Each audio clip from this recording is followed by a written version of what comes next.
Ahoy there, and welcome to Sweet Child of 1899. I'm your host, Steve Barnes. You might know me from Sweet Child of Time and from Intravoid. We're doing this podcast now for the new Netflix series 1899, starting November 17th. I'm here with my co-host. You know him from Voidmaster. He is Mr. Nate. How's it going, Nate? It's good, buddy. How you doing? Not too bad. I forced you to watch some TV this week, didn't I?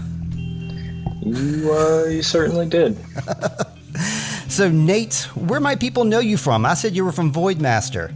So you got a whole new, brand new group of people here who have no idea who you are. Where are you from? I am from up near Philadelphia, born and raised. Haven't moved out of the same town for, Christ, 26 years. Yeah, just kicking it. I know everybody knows who you are, Steve, but why don't you just lay it down for the newbies? Well, I mean, I've been a fan of Nate since I first became aware of him. Because it's funny, he already knows this, but I'm going to tell you, dear listener, that I first became aware of Nate simply because our names are kind of familiar. Intravoid, Voidmaster. And I just made a stupid joke to him, like, haha, we're both voids, huh? And then I started listening to his music, and it was better than anything else I was listening to currently. So it's kind of neat to make a friend that plays great music. So I don't know. And you were a good choice for this podcast because I've heard you on other podcasts, talking about stories of playing music, and you've been a guest on my podcast. You're good on mic. So that's why I asked you to do this, man. I greatly appreciate it, and I'm excited to watch more fantastic television and talk about it with you, bud. Yeah. I mean, at this one, they gave us a little bit of Jimi Hendrix. I like that. It's very anachronistic. I don't know why they're playing Hendrix for us in 1899. They should be playing something more along the lines of, you're a grand old flag, you're the hi-fi flag. Because there was a lot of good tunes coming out of 1899. We'll talk about that in a bit. But I don't know. I always think it's kind of neat when they throw in, modern, quote unquote, modern music in with older shows. They did this with, what's that? The movie with the knights, and they were playing Queen music while they were jousting. It was Heath Ledger, and I don't know. It was the first time I've seen that where there was knights jousting in King Arthur time, and they were doing it to Queen. I think that's a movie from the 2000s, right? Mm-hmm. Isn't it called A Knight's Tale? That's exactly what it was called. And I love that. I love how they mix up, modern music with older stuff. Here, though, they're mixing up a lot of old stuff. Because first off, this ship is called the Prometheus. I don't know if you caught the name of the ships or not, or if you're familiar with any of these names. I was going to say, isn't the one that they were searching for is the Prometheus? An appropriate name, if you know who Prometheus is from Greek mythology, it's the demigod who stole fire from Mount Olympus. He stole the fire in order to save the humans because the humans didn't have fire, to survive. So it's kind of like a noble thing he did to help the humans out in that way, but the rest of the gods were pretty pissed off at him for doing that. And he was, banished for doing that. And we have the Prometheus is the name of the ship that is lost at sea. The other ship that we're on, that all our friends like Eric Larson and all the guys are on, is called the Kerberos. Pronunciation is not our strong suit. This is a steamship, a passenger ship, and it refers to also Greek mythology, the three-headed hound that prevents the dead from escaping Hades. I think that sounds pretty significant. Cerberus. Yeah, except they spell it with a K for some reason. I guess that's it's the German. This is a German show, by the way. I'm not sure if you're aware of that. Mm-hmm. It's a German show. We're going to hear 9 different languages spoken in this show because there's 9 different groups of 9 different languages. Lots of different people from Europe coming over here. The number on this ship, the captain, I think his name is, it's spelled EYK, but I think it's supposed to be Eric Ike. We'll hear when they start saying his name in the show. I'm not sure at this point. But he says there's 1,423 passengers that were aboard the Prometheus. It's a pretty specific number. And then we know on the Cerberus, I guess is how you're going to say it, I don't know, there's roughly 1,400 passengers on this ship as well. And when they say there's this many passengers, they don't mention that there's also 550 crew members on the ship as well. So there's roughly 2,000 people. I'm looking at you, by the way. I have my notes right here in front of me, but you can't see me at all. Looks like I'm hiding from you. I'm not hiding from you, Nate. That's all right. I love the scene that we see. We see this a couple times of like the Cerberus is like towing the Prometheus behind it. And it's just a hugely creepy image that like a ship with like 2,000 people hauling a deserted ship that they have no idea what happened on it. It's just, I don't know. It got my goat. Did anything in particular get your goat in this trailer, Nate, so far? One of the things that intrigues me is, so there's a diverse group of people that are coming over, and we've already established the names of the two ships, and I'm curious if those ships and their significance in Greek mythology will intertwine with other mythologies from the groups that are also coming over. I mean, you established about Prometheus being punished for giving fire to humankind, and his punishment is that he gets his entrails ripped out by a vulture every day, and he's chained to a giant rock. So it's very repetitive and horrible. And I wonder if something like that will be referenced, because it is a horror supernatural television show. Right. I know that there is some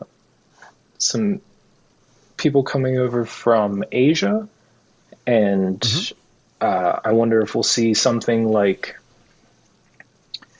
something from their mythos. See if something like that pops up, and just different odds and ends. Those are the things that sparked my interest, because I'm a big fan of mythology. So yeah, I didn't know that about Prometheus, so thank you. So it's like a Groundhog Day situation where like every day the same thing happens. So yeah, let's look out for that. One thing I noticed is that those rich people, the rich fellows who spoke up, didn't want to take this detour. They didn't like the idea of him trying to do a 7-hour detour just to go check out what probably is nothing. Something that stood out to me was we saw a quick shot of a pregnant woman with a shotgun. That's like the most dangerous person you ever want to, come across. I mean, she's angry enough for two. I got some information from some promotional material that the show put out, 1899. This is in Germany. So in the country Germany, they released for promotion for the show. They released like a newspaper, and it was just like ads in there, not joke ads, but ads that are like slightly related to the show, and lots of articles that are slightly related to the show. And I gleaned some information from that, and I'm going to go through that right now. One of the first things I read about was in 1899, female doctors and females practicing medicine, and how that was so stringently looked upon. And at the time of 1899, in real life, there was roughly 20 women doctors in Europe. And I believe we're going to have one of these women doctors on the ship. It's kind of, I was thinking that must be the case, since they had this big article about it. But the one thing that really struck out to me was they said that, what did they say? Because women doctors aren't accepted, many would cut their hair in order to blend in with their male doctor counterparts. So I'm guessing that we might see maybe an effeminate looking man that might turn out to be a lady later on. Who knows? I'm going to keep an eye out for that. I learned that there is no passenger list available for the people that were lost on the Prometheus. I don't know why, but there was definitely a blurb in that newspaper that said, no names have been released. The passenger list hasn't been reviewed. This is a big one here. There were some articles on psychology, and our buddy Sigmund Freud, who was a very popular dude in 1899. 1899 was about when he released published his theories on dreaming and psychoanalysis. And of course, psychoanalysis is like the relationship between the dreaming world and reality. So one thing he mentioned is a common thing that will come up in dreams. And this was mentioned in this newspaper article, which is why I mention it now, because it has to have significance, is that we have these dreams that are mostly hidden desires, especially those that are rooted in our childhood. He describes lucid dreams, which of course, where lines are blurred between dreams and reality. They deposit that, I love this, if when you're in the dream state, you encounter a negative trigger in your life, lucid dreamers have the ability to resolve that situation. Wouldn't you love that? If you were lucid dreaming and you had some shit going down in your life and you were able to resolve it while you were sleeping and you wake up and it's all good? That's a borderline superpower. That would be fantastic. He tells us, he, being Freud, tells us that we commonly are having nightmares about the same 5 things continuously. I thought you were holding up something for me. You're not. Okay. First off, he says, he being Freud again, says that nightmares will occur in the second half of the night. So I'm guessing that the second half of our episodes that we're watching are going to be when we're going to see the nightmare stuff happen, which makes sense with Netflix shows. Like the second half of the episode is always wilder than the first half. And I'll take a pause here to remind you, myself, and everyone else that the creators of the show also created the Netflix series Dark. We're talking about Jonty Freeze and Baran Boadar. Good luck. Did you watch Dark by any chance, Nate? I did not. Oh, man. You got some homework to do, buddy. You got 3 seasons of a television show to watch. I think you're okay. I got some flack from some folks on Reddit. I finally got some negative feedback, and I'm very excited about negative feedback. Okay. Somebody dogged on me saying, this whole sweet child thing is stupid. It doesn't make any sense. Why do those are just dumb names for your podcast. And why would you call your new podcast, Sweet Child of 1899? That's stupid too. Here, my dear listener, is a perfect reason. Our friend Nate here is a sweet child. He's brand new to this world. Of course, we are too, y'all. None of us know anything that's happening in 1899, but most of us have watched Dark and have consumed that show. If you like 1899, you're probably going to want to go back and watch Dark.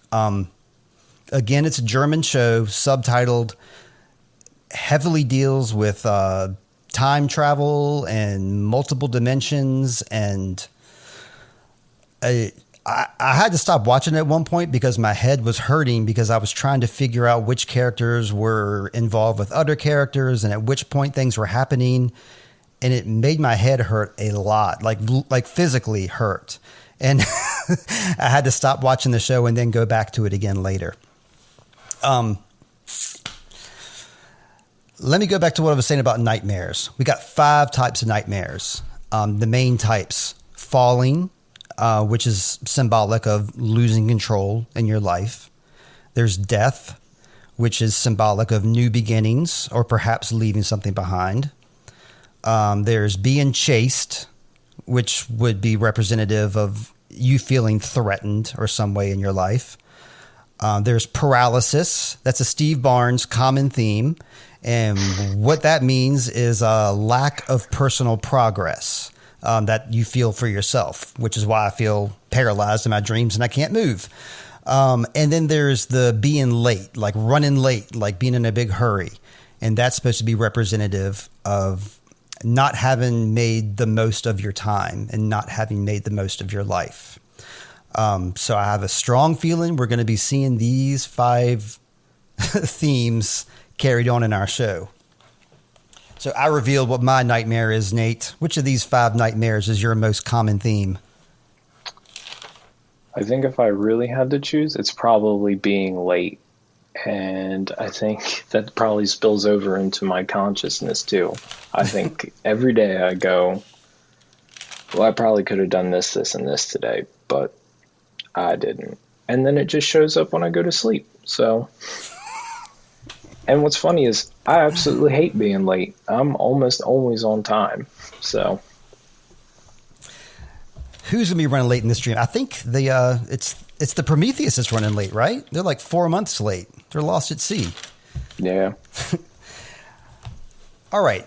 Digging deep into this newspaper article, they talk a lot about triangles. And of course, we're metal guys. We know that triangles are very representative, and they talk a lot about triangles. So let's get into some triangle talk. Pythagorean theorem.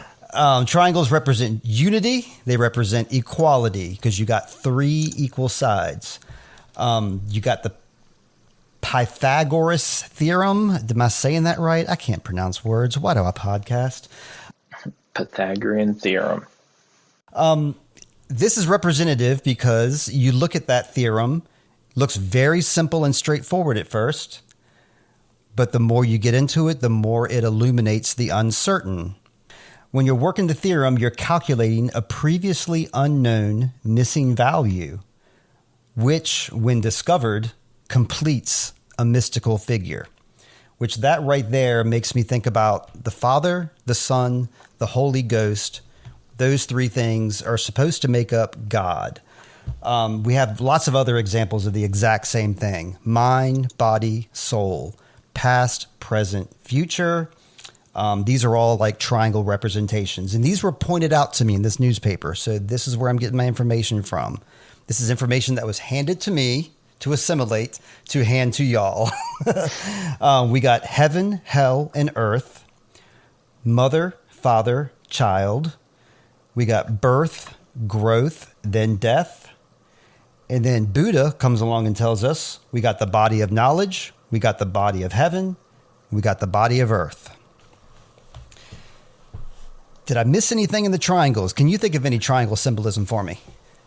So typically it's represented as a bullseye, but you mentioned Freud. And one of Freud's big thing is the id, the ego, and the superego, yep, which have a huge connection to your dreams and things like that. So, who knows? Bravo. I read about Freud. I read about triangles. They did not make that connection. You did. That's why I got you here, Nate. Look at that. In this show, we're going to be speaking 9 languages. 3 times 3 is 9. I'm sure there's a reason for that. And we got some characters. I already know about some of these characters because I read their bios. So I'm going to share those bios with you right now. We got a lady named Maura. She's from England, and she is studying medicine. She's a full-on woman, so she didn't have to cut her hair, but I'm still going to look out for those dudes with short hair and that look nice. We got our captain. His name is EYK, Eek. I'm going to call him Eric because his last name is Larson. And here in Richmond, Virginia, we have a legendary drummer from Avail, and his name is Eric Larson, and he kind of looks like this captain. So I think he's playing a double life here, but this captain has seen some shit. He's a seasoned old veteran, and he's also drunk all the time. He's a functioning alcoholic, we should say. He's drunk, but he's not falling down. He's always drinking. Those two dudes that stood up at the beginning and were like, hey, this is supposed to be a trip straight to America. What are you doing? Those dudes are from Spain. They're two brothers. They're called Angel and Ramiro. One of them is like a world-class traveling dude, likes to go around and party. The other one is a priest. So we'll see what they're up to. We get introduced to one of the crew guys. Only one crew guy so far. It's a fellow named Oleg. He's a Polish stoker, so he works down in the belly of the ship. He stokes coal all day. He's hot, of course, because he's ripped. And he's 19. Like, these guys are young, and that's what they're doing with their lives, is shoveling coal. You mentioned the two women from Asia. That would be Ling and Yuck. So Ling is a geisha, which is immediately anachronistic. It doesn't make sense for a geisha to be on this ship. But supposedly they're going to explain the significance at some point in the show, because somebody who reviewed the show pointed that out, that they couldn't understand why there was a geisha in this time period. But then once it was explained, they were fine with it. So I guess I'll be fine with it too. But Ling, the geisha, is traveling with Yuck, who is like an older, just an older Asian woman. I believe they're both, their language they speak is Cantonese. So I don't know what language that means they're from. What country they're from. Do you have any idea what Cantonese? Not a clue. Yeah, we're not Asian experts, but we will be by the time this show comes around. We have a whole family here. We got a religious Danish family. I didn't bother writing their names down because we'll see them, obviously. When you see the creepy guy praying, that's the father of the family. We know that they're super devout, and we also know that the daughter of this family, who's very young, she's young, they're a couple teenagers, she's pregnant. That's the pregnant woman with the teenager, I guess, that we see. So yeah, mom and dad, super religious, super strict. Got a pregnant daughter, no husband in sight, no boyfriend even, and then her brother. So she and her brother are buddies, apparently. I don't know. I haven't seen them interact, but that's what the reviewer said. And then we got Jerome. He's the French boxer. He's the black fellow on the ship. You see him a couple times. He is not on the list. He is not on the passenger list. So it's kind of a mystery why he's here. Again, with the anachronism, I'm sure most modern shows, it's going to be somewhat woke. I'm sure there'll be some character that's oh, there's a black guy here. And then a more reasonable character will be oh, well, he is blah, blah, blah, blah, blah. And he's just like us. I'm pretty positive we're going to have a situation like that. But he's a French boxer is all that we know. And he's not on the list. We got 3 more characters here. We got Virginia, and she is a British elite socialite. And apparently she's a gossip too. So we're going to get probably some good snippets of information from her. And then last we have a Parisian couple named Clements and Lucian. And they appear to be in love, and their love fades very quickly. That's what I know about them. Did you notice any of those people? Did you have any characters that you thought might be cool or might suck? There was a lot going on. And I was just trying to soak it all in. Yep. And I honestly, I think you and I differ a little bit when we go to watch television and things like that, because now I will say, when it comes to movies, I'll spoil a movie for myself and get as much knowledge as I can before I watch it, partially just to make sure that I want to watch it. But when it comes to TV, I really like the surprise of every episode and discovering not only the plot, but how the characters interact with the plot and interact with one another. And I'm sure everybody that's listening to this has probably watched the trailer at least once. And I think we all agree there's a lot of what the hell did I just watch and a lot of head scratching. So, personally, no character particularly stuck out, but in the grand scheme of the trailer itself, I'm very interested to see how each one progresses in wherever this cacophony is going to go. I'm interested to see some unlikely team ups. That's what I'd like to see, because these are a bunch of different cultures that normally aren't squeezed in together in a tiny boat. Well, tiny boat, tiny setting, I should say. Mm-hmm. So I want to see some team ups. That's what I want to see. I immediately like the captain. I just like his look, I guess. He looks cool. He looks mournful and thoughtful, and I always like that in a character. I mean, what a suck up. I like the captain. I like the main guy. But I'm sorry. I did. I thought he was cool. I like that little white stripe on his beard on the side there, because I had the exact same when my beard first started going white. It was in the exact same little spot that he's got. And then it started spreading everywhere else. Watch out, Eric. It's coming for you. I was really taken by the one image, and it just so happened to be an image that was instrumental in making this whole series. You see, like, the one guy, and he's like bracing himself on the railing of the back of the ship. And he looks like he's might have some blood on him or something like that. And it's just the one guy on the deserted ship. And from what I understand, the two creators of this show, I don't know if I should research how they know each other. It seems like they're a married couple, like the way they talk. But at any rate, years ago, they saw a picture from the year 1899, and it was a picture of a skinny, strung out looking dude in his underwear holding a hammer covered in blood. This was like a real picture that they saw just randomly, and that picture is what spurned this whole series, is what they say. And I think that one shot they gave us is kind of reminiscent of that. You got a kitty cat over there bugging you? Yeah, I feel bad that I keep turning around and stuff like that, but she's not very keen to being touched, but she wants you to know that she's here, so she comes in and she meows really loud. I'm surprised you haven't heard it. No, I haven't at all. No. Oh, but louder, kitty, louder.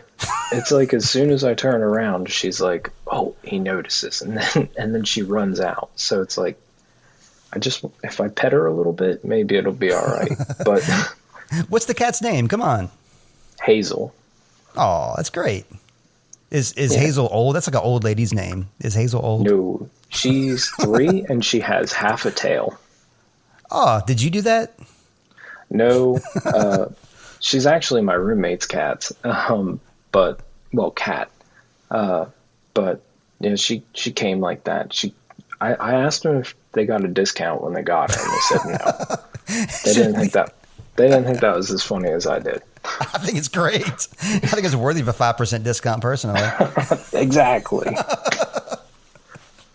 Yeah, but no harm there, man. Podcasters love cats. They don't love my dog. My dog, when he starts barking, he takes over the microphone. He's tucked away in the other room currently, but we'll probably hear him in another episode, I'm sure. The last thing I got to talk about is just the production of the show itself. Have you seen The Mandalorian? No? No. Okay, the look you gave me. Do you have no interest in seeing The Mandalorian? I will at some point take the time to watch it because I grew up on the original trilogy. My dad made sure of that. And then I watched the next 3 that they had put out. And then after that, it just seemed that it was like every year a new one came out, and then The Mandalorian. I was like, there's just too much in that universe now. So I kind of stepped away from it, but I am a Star Wars fan. I can't say I'm a hardcore fan, but I've watched at least the first 6 movies. Okay. Well, I mean, I only bring up The Mandalorian for a specific reason, but I will say, knowing what you just said, all you got to worry about is season 1 of Mandalorian. You don't have to worry about season 2. If you want to, that's fine. But season 1 of Mandalorian is required viewing sometime in the future. And Andor is going to be required viewing for you sometime in the future as well. That series it was supposed to be like just kind of like the whatever, fly under the radar, because Obi-Wan was the big thing. The Bad Batch, and, you know, like Obi-Wan was supposed to be it. That was supposed to get everybody excited, and it disappointed. And Andor was just kind of there. It's kind of like, hey, we got this side character, this dude, so, you know, we'll make a series with this. And that is what has captured my and probably 10% of the Star Wars universe's hearts. Because, I mean, the show is just better than anything I've ever seen. And as a fan of the original trilogy, this is not original trilogy material. It's more Rogue One material, because the show is starring a character from Rogue One. But, you know, Rogue One falls squarely between the 2 trilogies, so you'll be right in place here. Mon Mothra shows up in this show, and if I tell you anybody else, it would be a spoiler, but it's well known that our friend Mon Mothra is a regular character of the show, so any fans of her will check it out. The reason I bring up The Mandalorian is because The Mandalorian was filmed not on location, but in this unique film environment, a 360-degree film environment called The Volume. And that is also what our show 1899 has been filmed on as well. So the crew goes to one place and they film on this 360-degree set. And it's not a green screen, because what the actors are seeing around them is the set. And they're filming the actors on the set. So the actors feel as if they're there on the set. And they can do multiple sets on this volume. And a big advantage to this is it reduces a huge amount of travel back and forth for the actors, for the crew, for the crew's crap. You know, normally you got to fly that stuff around to multiple locations. In this, everybody just goes to the volume. They go to one central spot. And again, in that newspaper that I was reading, they talk a lot about how this production team that did Dark and did 1899 is really big on reducing their carbon footprint while filming. And they're doing everything they can to do so, including like meals, travel accommodations, repurposing anything they can. They have a term for it. It's green something or another, like go figure. But I don't know. They do it. It seems like they do a good job adhering to that. I mean, could be PR, but I believe it. I'm a true believer in the volume. Well, I absolutely love that, because I just love trying to be as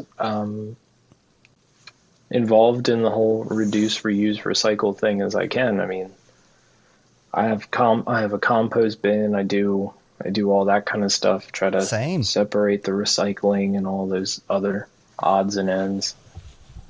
So that makes me very happy to hear, because I know how wasteful sometimes movie and television sets can be.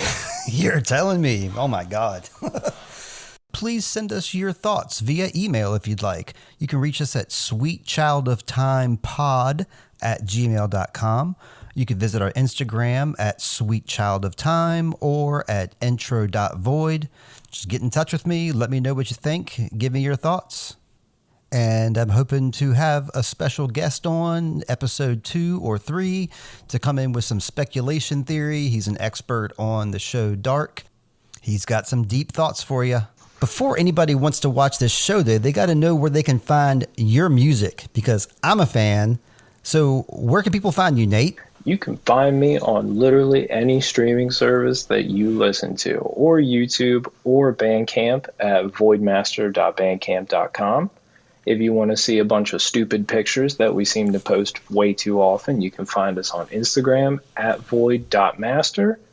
And make sure to check out our stories because we love memes and just having a good old time. So we would love you would come to one of our weekly practice streams or just send us a message and say, "What's up? I heard you being dumb on the podcast." And I would be like, "Hey, that's me all the time, not just the podcast. Thanks for coming." Yeah. Well, first I'm going to say I have watched those live streams of the band in practice, and it kicks ass. Wear your headphones when you do that, because if you listen with your phone speaker, it's not going to sound great. Put some earbuds in, it sounds awesome. You have some guys you're playing with. Do y'all have any live dates coming up planned, or do you have any kind of aspirations to play live? We do have plenty of aspirations to play live, but the harsh Pennsylvania winter is starting to set in. So a lot of venues are kind of keeping it to just a little bit bigger acts and things like that. So we're still looking. We have a couple people that we've been talking to trying to get shows together, but we're not ready to announce anything just yet. I think our ship is sailing here, Nate. Close. Thanks for trying. So yeah, we're gonna see you next week. After we watch 1899, the first episode, we're gonna do a recap deep dive. We're gonna talk forever. So until next week, Nate, may you always find water and shade. Say it back. I don't know if there's may you always find water and shade. Thank you. Bye-bye.